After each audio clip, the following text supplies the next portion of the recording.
All right, y'all. Welcome to Gab to Greatness, the podcast where real conversations lead to real growth.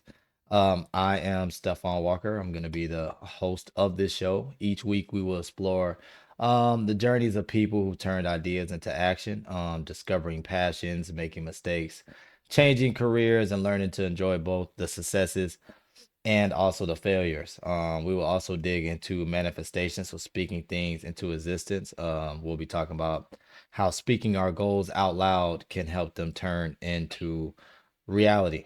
Um, so thanks for joining us as we move from gab to greatness. That leads me to our guest that we have here. Today's guest is going to be Lyfe. He was or currently still is a cybersecurity endpoint administrator who's been in IT since 2017. His path started from far from tech, working in construction with his father, um, and picking up jobs like night janitor and wedding server after high school before making the leap into an IT internship. With just one other intern, Life helped build an IT department that scaled from 200 to 300 plus employees. Um, he began an IT administrator lead overseeing help desk, then moved into a cybersecurity endpoint administrator lead role. He's currently semi-retired, taking time taking time to recharge before his next move. Outside of tech, he loves sports, video games, and he currently streams at twitch.tv/Mighty Life. Life, welcome to Gab to Greatness. Thank you for having me.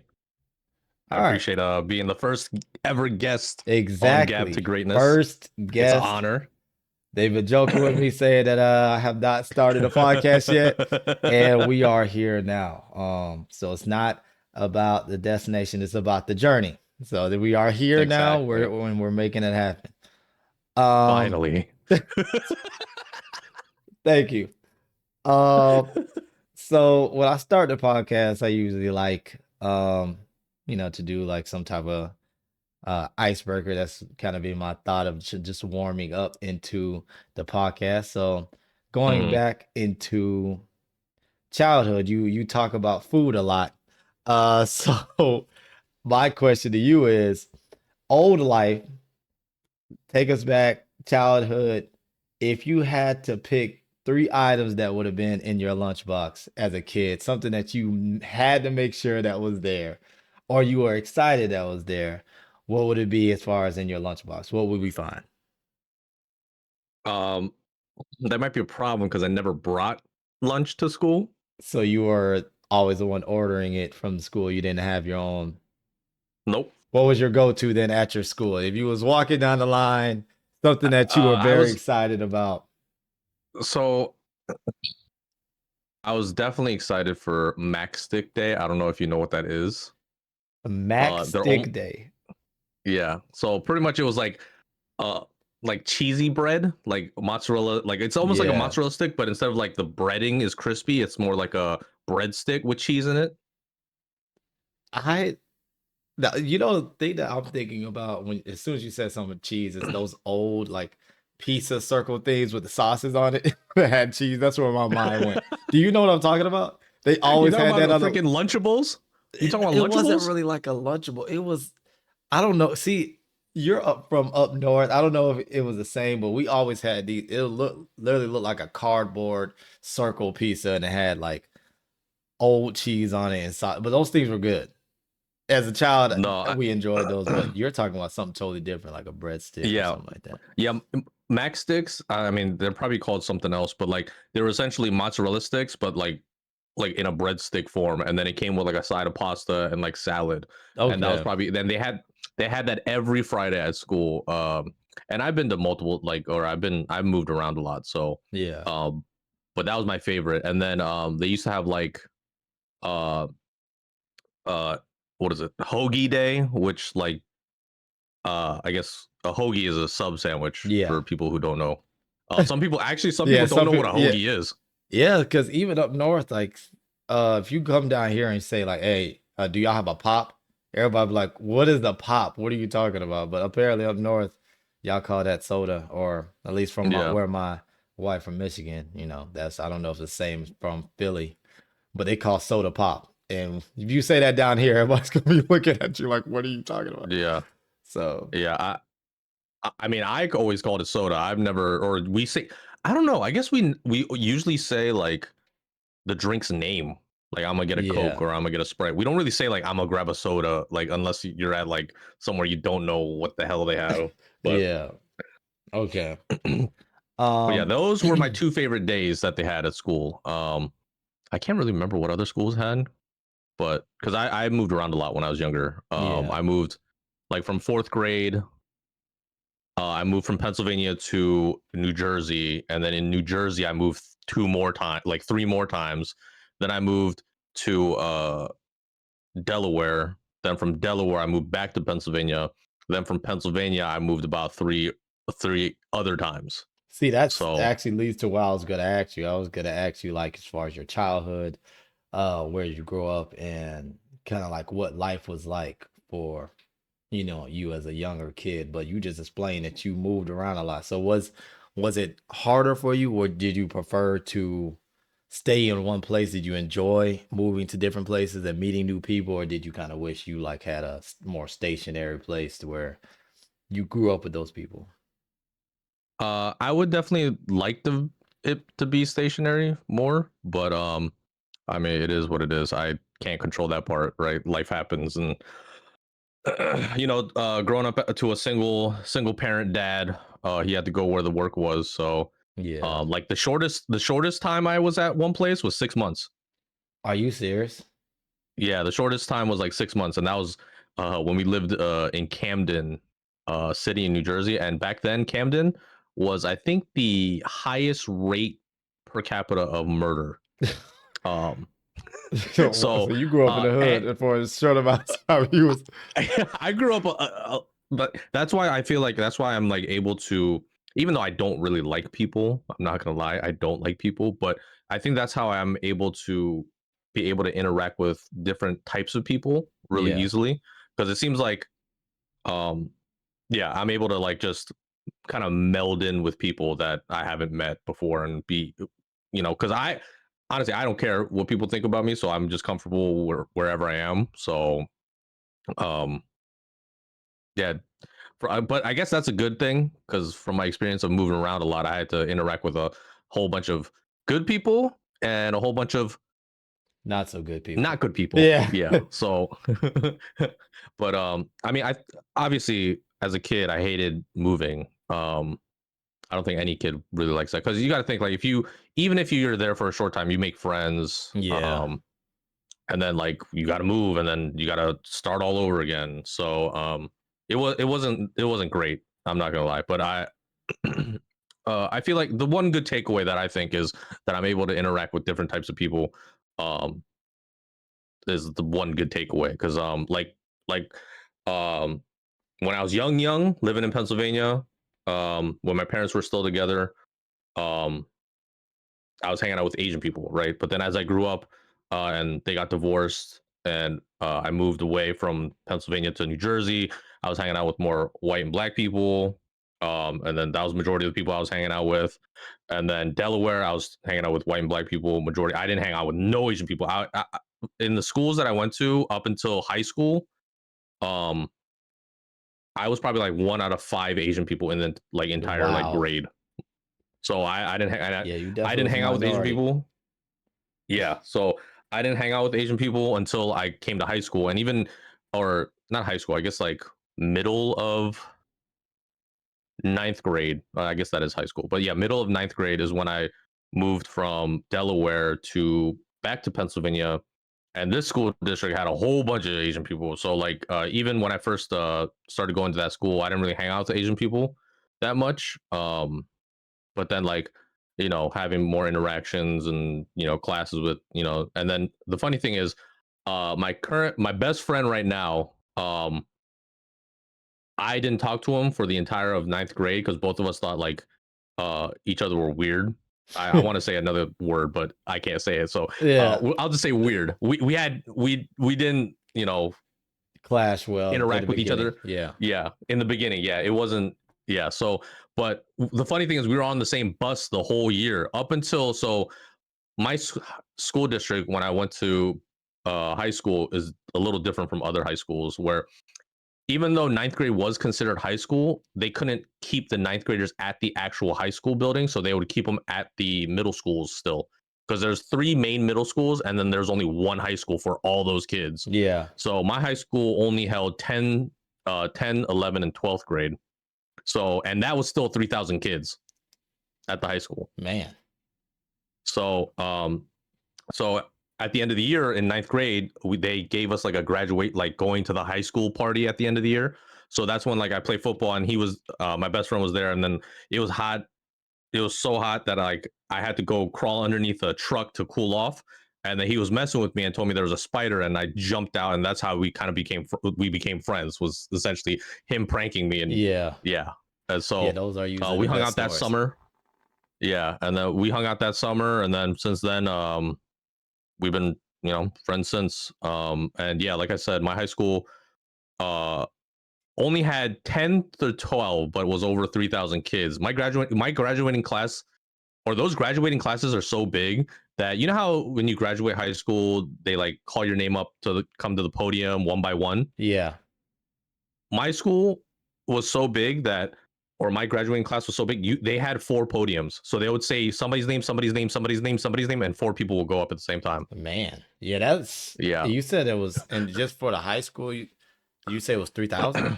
That's what you said. It was Yeah. 3,000 So it was, yeah. So it was like 1,000 for 10th graders, 1,000 11th graders, 1,000 12th graders. Like if you took a different way to go to your class, you would see different people, like kids you've never seen in your life before. Like Yeah, that's how big the school was. that's a lot going on. Yeah. We Um, probably in our high school class, we probably had about 300 kids graduate. So, you know, you could hear each individual family like and look up and see like, oh, they're cheering for this kid. You know what I mean? But mhm, with your mhm. class, it probably just sounded like a mixture of noise going on, you know? Yeah, it was almost like when you go to like a college graduation, like a smaller college graduation. That's how it like felt like, because like I know at college graduations they call up multiple people at the same time to go, Yeah. right? That's what it felt like, because yeah, it was legit four podiums, and they would call out four people, and they would go up, and yeah, it took forever for for the graduation to end in high school. Man. But yeah, high school. So up until like ninth grade or half of ninth grade, I didn't stay at a school longer than a year. I don't think. Um, but then even though I moved in Pennsylvania like three times, I luckily was able to stay in the same school district. It was just in different areas. So like um, of the school district. So that was the even though I moved a lot, it was still in the same school district. So I was Yeah. able to keep the same friends, and it was the most stability that I had growing up. So but yeah, and then after high school, tried to go to community college. Life happened, and I had to help my dad with his business because it wasn't going so great, and so I quit community college and helped with my dad's business for up until like for a couple years. So yeah, talking about that, and it seems like, you had to make a decision early on to help Mhm. your dad out. So as far as like childhood, what could you tell us about like what taught you the most about responsibility? Was there like a certain job that you had? Was there certain like tasks that your dad made you do that seemed like it led you into responsibility? Because you just told us that you bounced around a lot, then you went to college and had to make a decision to come back and help your dad with his business. I'm assuming that this was his own, like he had an LLC. This was like his Yeah. own construction business. So like what Mhm. taught you early on about responsibility? What could you tell us like that led you? Uh, Was there I think it's the fact that I kind of had to take care of myself and grow up a little bit sooner because like I said, single parent, dad, out to work. Um, so I don't know. When I was younger, I was like more scared of missing school for some reason. I don't know why. I thought I would get arrested or something. So like that always stuck in my head. So like I never skipped school, but I was a delinquent outside of school, but when it came to something with school, I mean, I didn't get the best of grades, but I was still like a good student, Yeah. you know. So because my dad was always already gone in the morning for work. I, you know, you know, I took care of myself to get to the bus stop, do all that stuff when I was younger, and then middle school, same thing, just taking care of myself, and then coming back home from school, I had to, cook myself and everything. So I think just growing up, having to take care of myself just gave me more responsibility. Quick, made me grow up a little bit sooner than most. Yeah. Um, so I've always had that, and even though I did like not so great things Yeah. when I was younger, I always knew in my mind that once I hit 18, I'm not going to do any of this dumb stuff anymore. So you Um, you had the sense of invincibility when you were younger, and you was like, once I turn 18 and I can get charged as an adult, yeah, I probably need to lay yeah, off some of this stuff. But that was smart of yeah. you to even So think about that. But yeah, thinking about, uh, I was thinking about that back in like fifth grade, sixth grade, like already. Like, once I turn 18, I'm not going to do any of this dumb so stuff. you was already trying to build on certain stuff like that. But talking about how being independent in your school, could you tell us something that you feel like you're working with your dad in construction? Can you tell us something that you feel like construction taught you that school might not have taught you, like something that you found out working real life, and like things that you were dealing with your dad in construction that school probably couldn't teach you, because it's different than school and book learning than actually seems like you've been doing this since like 14 or 15, working in construction, actually working in the real world. So is there something that maybe a life value or anything that taught you over what school taught you? I don't know, cause like I said, like I had to grow up sooner, so like I already had that sense of responsibility that I had to take care of myself. So when it came to construction, like I just did the best I could, honestly. Like I don't know. I don't know if construction, Taught you to me, anything? that was not like I don't think it taught me anything. It just, I don't know. I never thought of it as my career, so I never really cared enough to um really like go all in it, to be honest. Okay. I just saw it as a job and helping my dad with struggling business. So he didn't have to pay somebody else, right? So um I just wanted to help, So what right? did a typical I didn't. day working with your dad look like then? Can you tell us that? It depends on what the project was and stuff, but typical. I'll let you know. Like the last 3 years I was doing construction, it was waking up 4:30 in the morning, go pick up my workers, uh, go to the job site by like 8:30, work Wait, until hold the on. sun goes down. 4:30 to what? So what was that 4 hour? You said wake up at So we 4:30? so they all lived in like different spots, so I had to Yeah. go pick them up. And that took almost 3.5 hours? Yeah, yeah, Oh my god, that's yeah, that so hey, that took that construction job did teach you something. It taught for you to have to wake up consistently at 4. And how yeah. old were you at this time where you was picking up these people? Like 20, what, 23, 20, 24. Okay. Yeah, that's So that, yeah. So it was like 4:30 in the morning. Wake up, shower, eat breakfast, or go pick up my workers. Go to Wawa, which is like a convenience store. Get breakfast. Go to the job site. Get there around 8:30 ish. Um, Work till the sun goes down. Drop them all back off. Get home around like 10. Um, Eat, workout, then eat, and then go to sleep around like 12 midnight or 1 a.m. and then do it for 6 days a week. okay. So, oh, sorry. So this probably stopped you. I know you briefly told me about IT, and I want to kind of move towards that. You told Hmm. me that so I'm guessing back in 2016, 2017, this is when, due to all this workload and picking up people for 3.5 hours, did that turn you into wanting to a different opportunity? And this is when IT came about. Can you tell us a little bit about that? Yeah. So my last year doing construction, we were actually going between Virginia and Pennsylvania a lot because we were getting jobs down here because this is where my dad's girlfriend lived, and then we were getting a lot of jobs up in Pennsylvania because that's where we're original from. So we were just going back and forth and fixing up this house, working on this house with just me and my dad. Yeah, me and my dad. Um, and doing that. My dad decided, oh, let's just move to Virginia. I was like, okay. I mean, what am I gonna do? I can't really. I don't have a job unless I'm with my dad. So, uh, yeah, I'll go to Virginia. So that's when it was decided that we would move down to Virginia. Move down to Virginia.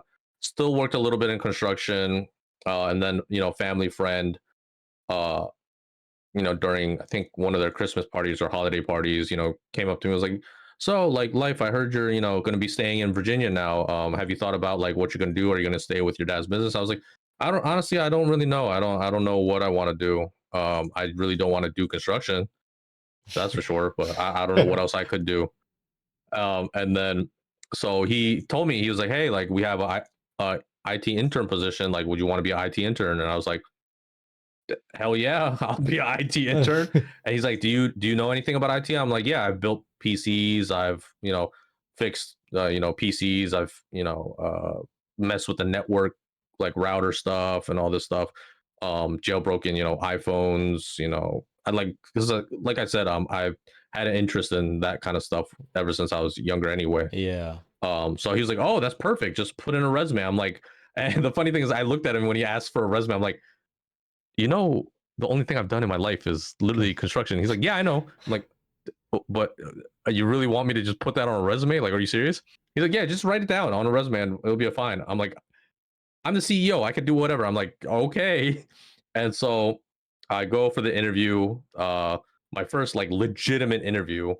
Um, and it was obviously nerve wracking because it was my first So at this legitimate point, interview for like, you haven't had any other job. Like, it's just been no, like I construction. You haven't had fast food, nothing. It's just been, No, so like only like wow. odd jobs, like that, like the night janitor stuff was just a side thing that I would do with my boys at night. Yeah. That we were working for one of my friends' coworkers' side business, like that we were doing at night. We would clean like 3 or 4 diners a night.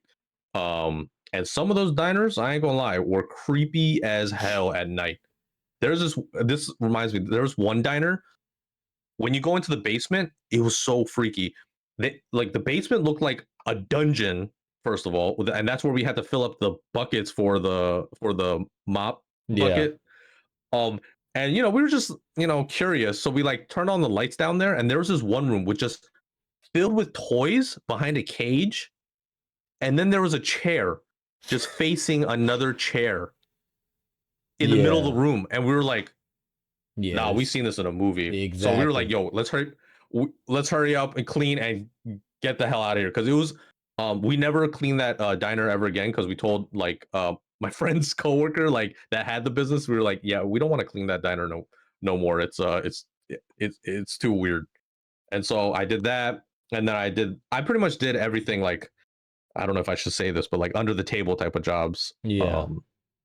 So yeah, I never really had to interview. Like the other job that I had was seasonal or occasional weddings that they would have at the restaurant. That was a hookup from my one friend. And it was at a Chinese restaurant where they would host like for weddings and stuff. So I would be just an extra server for that. Um, and then but yeah, before my IT internship, I never had a real job, honestly. Um, Wow. yeah, I never had a real job. So went for the interview. Um, and pretty much got told that I had the job the next day. Um, and so then I started like 2 weeks later, and yeah, the rest is history when it comes to IT. So going from construction to IT, with no background. I'm saying obviously you had a passion for it at a young age from what you told us. Um, but what would you say was the biggest learning curve going from construction to IT, even though you've done things and like, built computers by hand and stuff, but what would you say was the biggest learning curve, something that you kind of struggled with when making that transition from construction to IT? How to talk to dumb people? So the service aspect of it. Yeah, because Okay. during construction I would talk to the customer, but it wasn't that much. I was mostly either doing the work or managing the other guys doing the work, right? Like I was like more of a manager, and um yeah, IT definitely being a help desk admin really taught me how to be more patient. Taught me how to interact with more people, different types of people, because some people may understand, some people may not understand, and um, just just patience. Yeah, it, Yeah. it definitely taught me a lot of patience when it came to the service side of things. Because yeah, like I said, I never really interacted with customers other than to explain stuff. So when I became a help desk intern, yeah, it was just a lot of patience because um the IT part of it, like that just sort of kind of clicked. Like the technical stuff just Yeah. sort of clicked for me. Like I could just see it and then just like not I wouldn't say 100% understand, but I would have an understanding of like what I would need to do. And if I didn't know, um the best thing was Google Yeah. Google because has taught a there's lot of us. yeah. um yeah, so that's the funny thing is when I got interviewed, they asked me um like if you get stuck on something, like what would you do? Like would you ask your manager? Like what would you do if you got stuck on a problem? And I was like, to be honest, I'll probably just Google it before I ask, and then I'll do the research and try and figure out what it is. And then if I really can't, then I'll ask my manager. And they're like, "Oh, that's a perfect answer." And so Exactly. since then, I mean, it literally is like you can literally Google everything. Um, so, Uh, but yeah, so the help desk stuff really helped me learn how to talk to people and be yes. patient. That's the biggest takeaway. So something that you talked about as well, you said that you started off with just you and another intern, and you said you were Hmm. able to grow the IT department from 20 to 300. Is that what you Yeah, said? So, yeah, 20 to 300. so exactly what, like, how did that come about as far as you're saying 20? Because that's a pretty big number from what you're saying interns. Like, what was your role in growing that IT department? What did that look like? Like, were you going out there and like helping hire people, or what exactly? Because that's something that you said that you were proud of. So I'm interested Yeah, in like so what that meant. pretty much how the company worked was there's the back office, which is corporate, right? So the actual like employees of the company, and then there's subcontractors. Like we worked with the company that I worked for when I was doing my internship and grew my IT career. We were a health IT company that got contracts from the government. Okay. So we would hire subcontractors, and at the time that I got hired, back office was literally maybe like corporate itself was maybe like honestly like probably like 10 people, and then we had like maybe another 10 subcontractors. And then I was an intern for about a year, and then I became full time. And then after the year, the company started growing because we were the company was able to win more contracts from the government, Yeah. and then the company was able to get a partnership with a huge company. Um, uh, excuse me, with a huge company that was going to require us to completely move the office to the building next over, take over an entire floor instead of a little section of a floor. And then that wasn't enough. And we had to take another full floor from the same building, another full floor. Um, Okay. so, so when we were in that transition phase of moving over from the small little office spaces that we had over to the next building with the two completely full floors. Um, Me and my other department, what partner, um, we pretty much had to order all the equipment, set up all the equipment, uh, and man, at that time we got like so many contracts at one time. We had to like also we were doing that move at the same time of another move where we got another contract at another building for what is it, the Department of Energy. And this was only um with you and a couple employees, or just literally that one other intern? Is it this was what just you, me and him, just me and man? him. So we were pulling like, I think the longest, like, what is it, shift that we had was like over 24 hours. um because we were moving, all the IT. Luckily, the other people from corporate were helping, right, move everything, but to set up everything, like that was me and him, and we were just like a machine, just setting up every single workstation up, and like um probably like at least the first day we probably did 100 workstations, or 50 to 100, and then we had to go drive about an hour to a different building to set up those offices as well, because the previous owner of that Department of Energy contract was Saudi, that they lost it, so they took away all their equipment, so we had to provide them all new equipment and buy it, all that stuff for that contract. So we had to set up all that stuff, the network, everything. And then yeah, because of those contracts, we blew up from like 20 people in back office and contracts to like over 300 people. And I helped set up, like I did mostly the infrastructure side. Uh, my department partner, he also did help desk stuff, but like I handled more infrastructure side. He handled more what's it called, like server side stuff. Okay. So it was kind of like split duties, but we both had help desks, right? We're both considered help desks, but like we both set up the security systems, we set up the network, we set up, and luckily we got a little help where we got a subcontractor to at least install the TVs for us and some of the stuff for us for the new office space and all that stuff. Networking wise, we had to we also was lucky that the construction company that was doing the construction on the new office space knew somebody that did the networking for us, but then we had to like all configure everything, so we still had to configure everything. So but yeah, it was a lot. um and yeah, then after the whole move, then we finally got it, another person that was an intern. And it's funny because he actually came from the content creating space. So he actually has a YouTube channel that has like over 200K subscribers, and like it's pretty crazy. Like he was Yeah. doing Fortnite videos and that stuff, but then like I guess he he transitioned to like console to PC, and like something happened, views went down, and so like he couldn't sustain the content creating.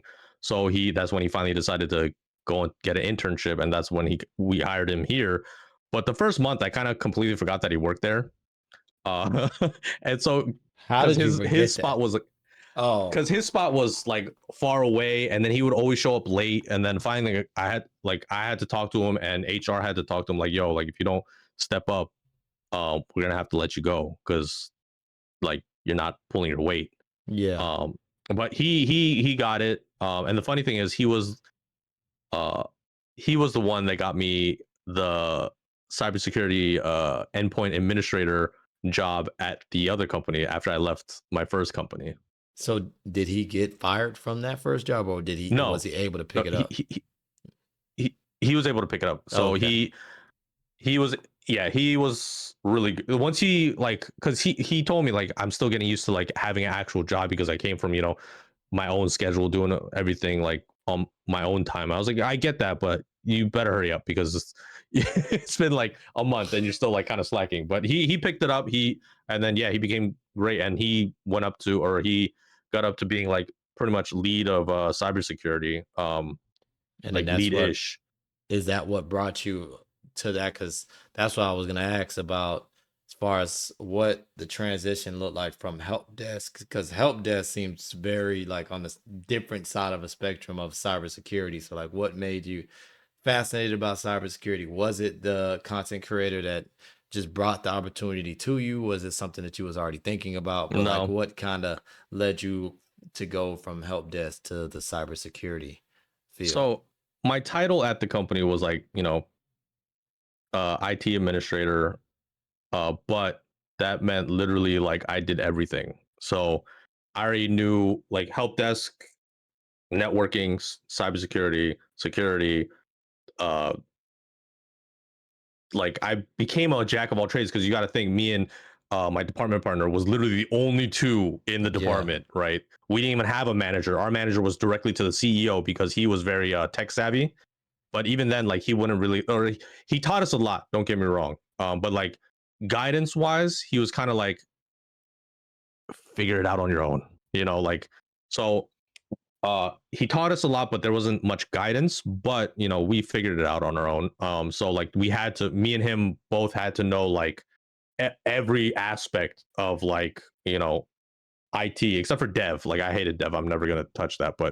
Um, but when it came to infrastructure stuff, like I literally knew everything already. So I already knew in my mind, and we needed a way to. So we needed a way to configure PC or laptops and stuff to make it locked down and be able to, be compliant with certain uh, process and policies, like actual like certifications and stuff like that. So like that's how I knew a lot about, or that's how I learned about, NIST, um, CIS controls, ISO controls, like all that stuff. So those are like standards in IT security wise. So if you want to get contracts, you got to be certified. Like the company Yeah. needs to be qualified to get certain contracts. So that's how and I was always the lead on those stuff, so that's why like I learned a lot about that stuff, and I already knew a ton, right?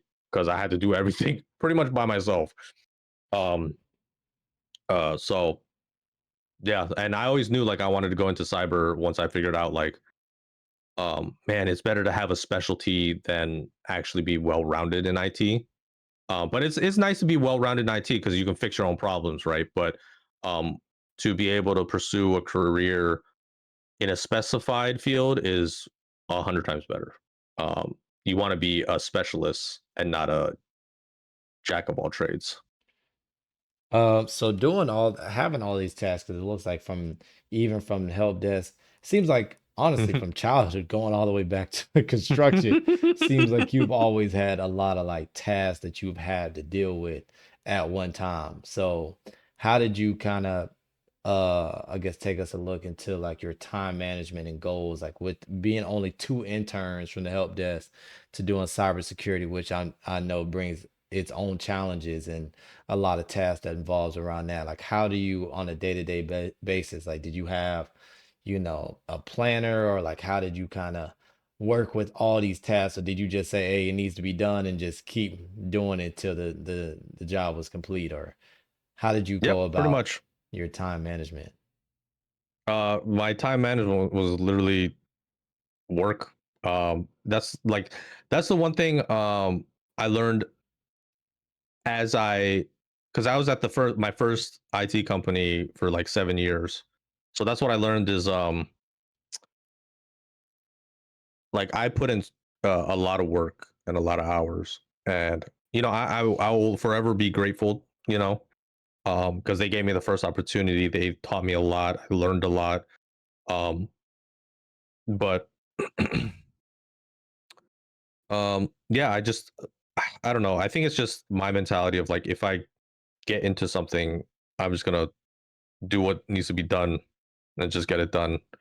Um, and not really care about like know how many hours am I actually spending or whatever. Like it really like because literally my schedule when I was working was what get to the office by 8, between 8 and 9, uh work, until 5, get home. That was pretty much my life, just work, get home, and just chill at home. That's literally what my life was for like Well, honestly, for a while, because even when I told you about the construction stuff, I was literally going what waking up 4:30, work Exactly. till the sun goes down, like, and then I don't know. It's a bad habit, and I would tell everybody who works corporate, don't do that. Because even though a company can say they'll treat you like family, even if you started with them as they were a small business. I know it's bad to say, but they will only treat you like a number.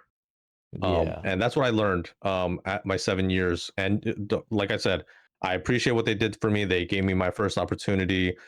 I learned a ton, and I'll be forever grateful. But no matter, I think, even if you go start from a small company to becoming a bigger one, unless you're like really high up there, you're just honestly going to be a number. And then when I moved away from that first company and I changed companies, I was a little bit better at more work life balance. Since it was a work from home job, it was still a little tougher because I would like think of something that I could fix and I'll do it at like midnight, like because yeah, it's work from home. So I was doing that still, but I was a little bit better. I clocked in at 9 and made sure to get off at 5, like trying, and then trying.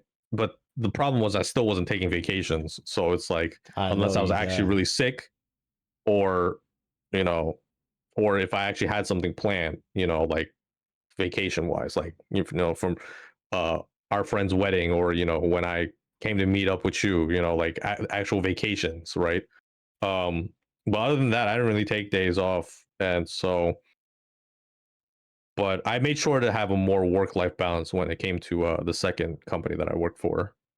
And yeah, and still got fired from that second company. Yeah, so that leads me into what we're about to. So I didn't want to just say about the hmm fired in a sense, hmm but you did mention being let go, and now you're in a process of what I call semi-retirement, where you're still like, Yep, yep. you're choosing. So as far as when it first happened, and now that we're on the other side of it now, what it's been about, what you think it's been about 3 months now? Oh no, I was it like what was that? May? I think I got fired. Yeah, so that's about now we're in September. It's about May, June, July. Oh, I guess like 4 months, 5 months. okay. So what would you have said? Do you feel like what can you say that helped you through that process of, you know, I know there's probably a lot of thoughts going in your head as far as like, what did I do to deserve what's happening and what can I do from now, like do better or whatever the case may be. So can you just take us through like what helped you through that process of from May to now? Um, so I worked at the second company for a little over 2 years. But what kind of helped me like not kind of worry about when I got actually let go was like, I was saving my money. And with my lifestyle, I wasn't really spending, unless it was for food, that was about it. Like Yeah, I was that about to was say DoorDash might have let's been not on. get into that. Okay. But the only thing I really spend money on is food, right? Yeah. So I was saving my money. So I have enough money right now to be semi-retired, right? But it was already I was already thinking about leaving that company because of the way they treated some so at my second company that I worked for that I got let go from, the security team was a team of 10. And back in October, they got rid of back in October 2024, they got rid of 7 Out of 10. from Oh my out of goodness. 10. And then it wasn't just our department either, the cybersecurity department either. It was other departments that lost a ton of people. Yeah. And the crazy thing is, my manager at that time, he worked at the company for 4 or 5 years already by that point. And he was on a business trip when they let him You go. In that's the middle see, of a business trip. and that goes back to what you said about, don't matter how long you're there, unless you're in a high position. It does suck, but a lot of people are like disposable or like they kind of see you as a Yep. number. So like even on a business And trip, you get fired. yeah. Like so Yeah, and the crazy thing is, the aftermath, they didn't keep any of the people that like knew all the stuff. So it was like after that, it was at least 3 months of time of like, where did this go? Where's this at? Who has this? Who is this? They didn't even think of like asking these people to get this information first before they got rid of I don't know what happened at the high level, or like the chair level or whatever, right? Or the executive level. I don't know what happened and what made them make this decision or that decision back then of getting rid of everybody who knows everything. But yeah, so after I saw that happen, they started putting more responsibilities on me than what I signed up for, and I didn't get no compensation, right? Yeah. So I was like, oh, okay, so this is how it is. So let me just do the bare minimum I need to do, and that's what really opened my eyes from my work. So I just literally did the bare minimum. Um, and I was already thinking about leaving the company because after I saw that, but I was just Yeah, still I like, remember you telling me I'll that. just stay here until find another something, and uh, you know, but they just helped me make my decision Yeah. sooner, right? Yeah, they made it. Than I wanted. Yeah. They made it for me. So, but it's okay. And the only thing that bothered me when I got let go was the excuses that they made, or sorry, the the excuses that they made for the reasons they were letting me go was because of work ethic, which yeah, I guess I would say the last like 4 or 5 months I was putting in basic, what I needed to do because they put more stuff on me, right? Yeah. Um, and then the second thing was that I wasn't a good fit for the position. Those two things were so funny to me because if I wasn't a good fit for the You wouldn't have position, been there for 2 years. exactly. And the crazy thing is, like a month or two beforehand, they gave me a raise and bonus. So it's like, Yeah, but that's weird. very little. But still, I'm like thinking, if I was really that much of a problem, like why did I still get a bonus, or why did I still like if I wasn't a good fit for you just handed out money like what Yeah. like y'all don't care about your money even though it seemed like you care because you just got rid of like 50 people in one day. Um, so that's why like that was the only thing that kind of bothered me. But in my mind, I knew what was going on. They just probably didn't because there was a second round after that, but not as bad. Yeah. But I was like, okay, so if there's another round again, it's probably gonna be like me, right? So I was like I said, I already was thinking about leaving, because I could already tell like and another sign of it was before I got let go was they told me about a project that they were gonna be working on, and I was like, oh hey, like um I've worked on that before, let me know if like I can help. And my new manager was like, oh yeah, I'll let you know. And then nothing. And then I'll hit him up again, say like, hey, like I said, I can help you. And he's like, oh yeah, I'll send you something. Never send me anything. And Yeah, I he did that for already like do. almost a month or two. So I was like, so if I really was not like trying to work, right, my work ethic was bad, or work performance was bad, why was I asking to see if I could help for a month and a half, 2 months, like on a project that you guys were working on? So obviously they knew that they were probably going to get rid of me anyway, or Yeah. yeah. So just if they would have just told me like, hey, like we've realized that we don't need this position anymore, so we're going to let you go, like that would have been perfectly fine. But I feel like if they did that, then they would have to probably give me a severance package or something, right? So Yeah, it all boils down to money. yeah, But so but like I said, I wasn't really butthurt about it. Like when it happened, I was thankful it happened in the morning, so I didn't have to work that whole day. So it was great. yeah, that would So suck. They get the last little bit out of you. Then they said, all right, thanks, yeah, life. yeah. So at least they did it in the morning, right? But yeah. So and for me, I don't really, um, I don't want to say I don't care about anything, but I don't have an expectation of anything. So um, because if you don't really have expectations, you don't get disappointed, or you don't, there's not room for disappointment, right? Yeah, you So don't go in there with um high expectations. Yeah. yeah, so um yeah, I just try to think of it as a job, and I got let go. That's fine with me. I mean, that's they have their reasons, even though they were kind of bullcrap reasons. um you know I was okay because I had money saved up, and even if I didn't have money saved up, I'm sure I would be able to find a job um uh easily, right? But now that I had money saved up, I never really took vacations. I really wanted to just take time to like just decompress and just do whatever I want for the first time in a long, long time. So, and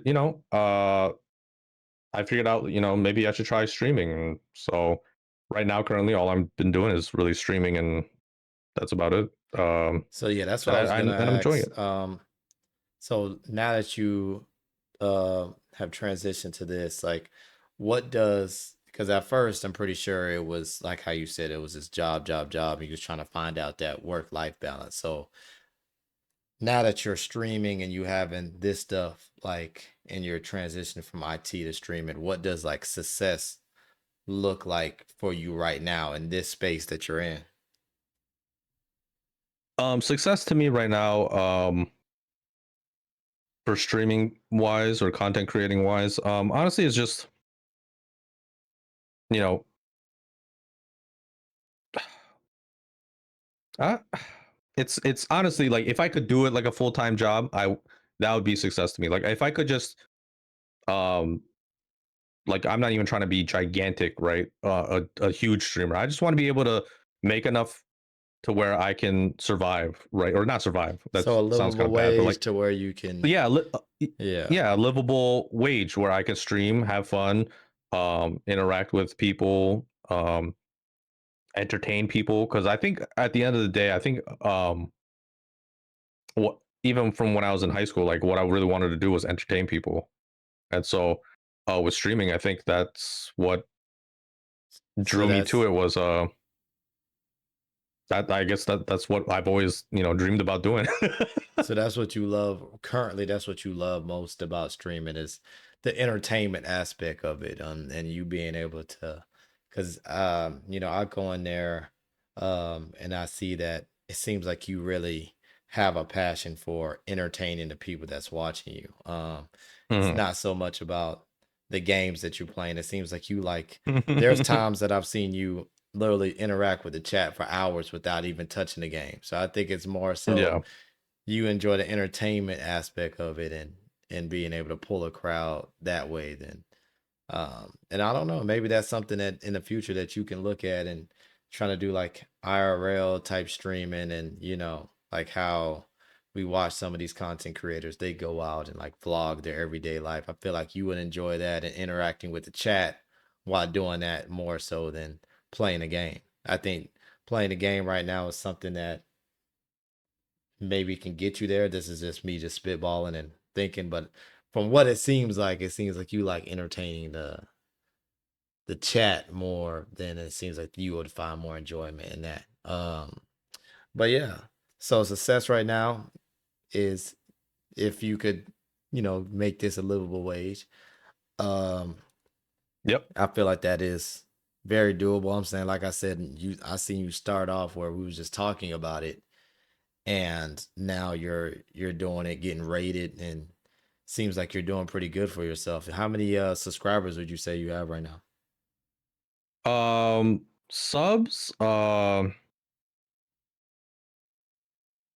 like follower wise, I have like I hit what 300 a couple weeks ago, so now I have 300 Nice. followers on Twitch, which um you know uh like I always said in my stream, like followers are nice, right? But anybody can follow you, right? I Yeah. appreciate the ones that come in, don't even need to chat, just watch, leave me on for background noise or whatever. But I appreciate the viewers that actually come in, to watch a lot more, and the chat is still growing. I remember when I first started, I would get just bots in there saying, "Hey, would you like to buy this?" Or um, and just having the boys, you and the other guys just being in there. To now like now I'm averaging like what like 15 viewers, even though that seems small, but um I'm saying you 15 gotta, viewers is actually hard for some people. yeah, I was about to say you started with zero. So I'm Yep. saying you gotta understand this is and what I see in there, you have people that literally are engaging with you on a like daily basis of you streaming. Like you coming in there, I hear you saying similar names, and that's Mhm. good for somebody, that just starting out to have people that are very interested in what you're doing, and y'all literally have like y'all are telling each other good night and like I'll see you tomorrow or I'll see you. So that's Yeah. impressive. Is there any And meeting other streamers is yeah. amazing too. Like um I met one of them IRL already, like Oh, who we did you went to go meet? get Korean barbecue. Lucky Maso. Oh, okay. So Yeah, y'all because we happen to found out live that near each other. we happen to live near each other, which is crazy. I know another streamer who lives in the same state, but he's kind of far. But we're gonna meet up soon. But yeah, and meeting their communities, meeting uh becoming friends with them has been great. And trying to support each other has been really cool. I be in their streams, they be in my streams. Their viewers coming to my streams, my viewers going to their streams. It's been really great. I didn't think uh I didn't think it was gonna be like this, but yeah, so far I haven't had any weirdos too much. Don't jinx yourself. But but yeah, so far everybody's been great that I've met on Twitch, right? On while I was doing streaming. So far it's been a great experience. And yeah, I hope we can just grow enough to where I can do this more often, right? Um, do streaming. It takes like and I'll always appreciate the first person that rated me. She's actually a bigger streamer, not like a huge streamer, but a bigger streamer. She averages around like I think like 170 to 100 people per stream. But she was the first one that rated me, and she's the reason why I kind of took it more seriously. Because before, you were there, I was just play the game and just Yeah, talk to you guys in the party, I think I and seen when you first got rated, and you were yeah, just like, "Oh, okay, thank you for yeah, coming in." yeah. So, I didn't know yeah. what was going on, um, and I thought like Twitch was like the thing was broken, but yeah, and then honestly, and her Twitch name is Billy Goat, and yeah, so like once I saw that and like I interacted with some of her community, I watch her watch what she does and stuff in her streams. I was like, man, maybe like this could actually be like a thing because um she grew to that. I think her community, like within 2 years, I think she became like that. So like, if she's able to do it, why couldn't I? So like, she's the reason why I kind of like took this a little bit more seriously, with the whole streaming stuff. Because before I was just doing it for I was just doing it for fun. Just Yeah. I thought we were funny in the party, so maybe other people might find it fun to listen to, and you just messing around. But then like once that happened, I was like, huh, maybe I should take this a little bit more seriously. And that's when I got the better computer. I already had the monitors for my IT job, so Yep. you started using those. And then yeah, and then yeah, and pretty much yeah, she's the reason why I took this a little bit more seriously, because I was like, I was not prepared at all when she rated me. And what if like that type of opportunity comes around again and I'm not prepared again, Yeah, I could tell that you're um like a lot more prepared when you do get rated. You start shouting yeah. people out. You have like highlights that you give people. So, what would you say is your favorite way to engage your chat? Like, if you had to pick something that you really enjoy doing with your chat, It's what honestly probably the spin the wheel. you enjoy spinning the wheel. My favorite Yeah, thing because even is the banned word. When you have to like visibly think about what you're and how they engage with you and they try to and for those that don't know if what banned word is, if you want to give them the description of that, but I think that's my uh, favorite. so pretty much if there's a banned word, and if I say that word, I have to shock myself. Um so I have to be very careful what I read out loud or what I say. Yeah. Um but yeah, like because yeah, the my chat has been amazing. The community has been amazing. So like for example, just this past Wednesday, I streamed for 5 hours, but only 1 hour of it was me playing the game. The other Yeah. 4 hours was them spinning the wheel and messing with me. Yep, exactly. So So like they get really engaged with that. They try to like they clip you, they try to catch you, like they say you slipped up, you didn't. mhm, They try to make you say whatever words sometimes with those spinning mhm, wheels. So mhm, yeah, it's good to have a yeah. community like that. If you had to give a tip for somebody that is starting off like how you did, what would be that advice that you give them? Like a starter You tip. know, I could give like the cliche of like, oh, just do it, you know, just do it.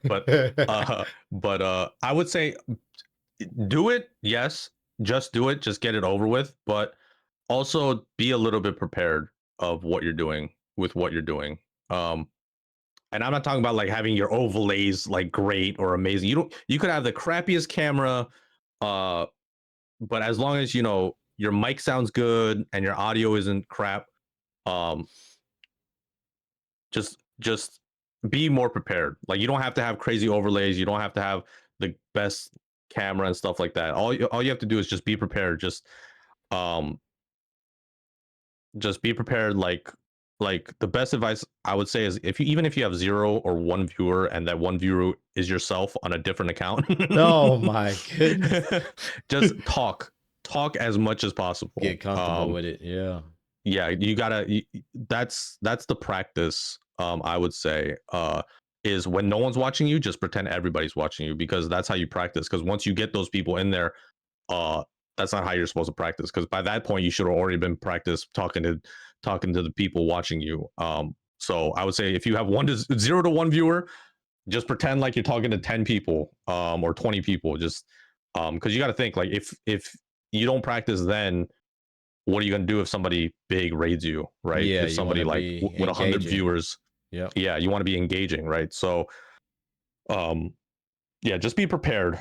Um, and so, yeah, that's the best tip I can say is just learn how to talk to nobody because eventually you'll be talking to somebody. Exactly. All right. So I do have just a couple more questions as we close this thing out. Um, so like I said, this is Gab to Greatness. So we always want to have like some type of motivating piece to it. So I know you say you don't want to sound cliche, but what's one piece of advice for someone nervous about switching careers? So you went from construction to IT to now you're in a process of trying to become a full-fledged streamer. Um, what would be some advice you tell somebody that might be nervous about switching?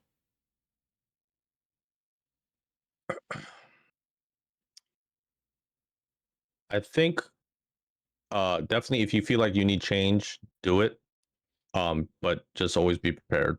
Like there's no way I would have went this long without me having the foresight to save up enough money to just in case if I got fired, right? I saved up enough to um where I prepared myself to be fired at any time for a long time.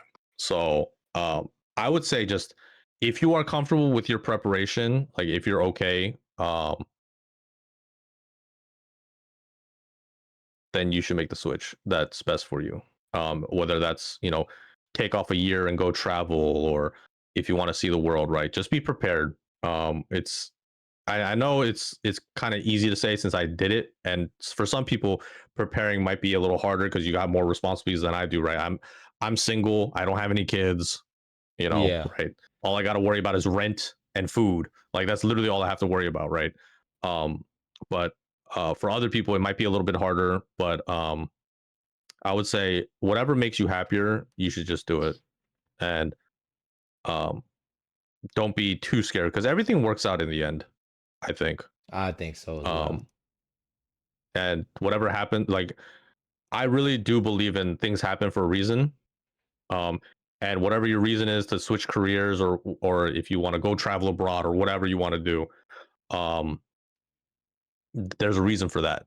Whether that's you're not happy or you just need a change of scenery or you feel like this isn't for you, um, you should take the step of doing it.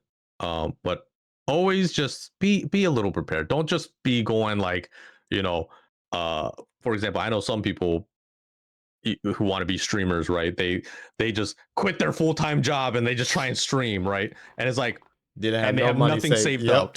Yeah. Exactly. And they're like, damn, I'm not getting no viewers or whatever. It's like, well, yeah, that happens because like you should have kept that job so you at least have, a Yeah. backup plan. So Like that can pay unless for that's what you want to do yeah, later. Yeah. exactly. So right now I have savings, I have money, free money to use. So like I can take a little bit longer break and do this at the same time, right? So but yeah, that's if you're looking for a change, you should do it. But just make sure you're prepared. Yeah, that's some good Preparation's advice. the biggest thing. Yeah. Um, so as far as what do you think is one like daily habit that you do currently that has helped you?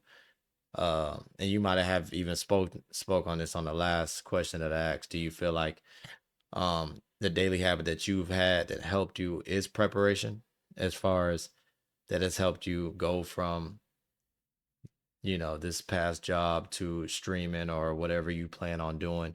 Do you feel like that habit is preparation, being prepared for the next step? Do you think that's the habit that has helped you, or is it something else, a daily habit that you have? Yeah. In regards to streaming, it's just practice. Has helped a lot. But the one daily thing I've noticed recently, like very recent in the past 3 weeks, that's helped me out a lot is working out actually.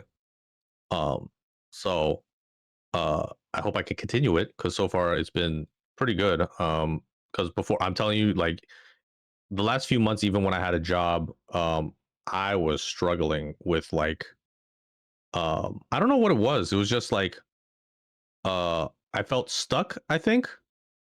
Yeah. And just even though I was like, getting ready to like leave anyway, right? Leave the company. I just still felt like I was stuck and I was like thinking like even when I was going to look for another job, I was like, is this what um I don't know what it was, but it just felt like something was just missing. Um and so and I just was really really like sluggish all the time and then recently, starting working out and I don't really feel like that anymore. So I don't know if that was maybe my health was a little messed up back then. Because you got to think I was working from home, so it's like I'm not going to office. I'm just literally waking up, working, getting off, doing my thing. Like that's literally the cycle that was a lot. So there was no change of scenery. There was no like, oh, little like ritual of going to the office, coming back. There wasn't like uh I don't know what it was. I think just my mental health was just a little messed up for a little bit, but taking the break has been very helpful. Not having to worry about, oh, I gotta sign in or I gotta work. That worry, um not having to worry about that was really good. And yeah, and then yeah, recently working out in the past past few weeks has been helpful. So I think that is what it is. Like just you need to take breaks when you really need to, and I think that's what it is. But the daily habit, yeah, working out has been wonderful for me.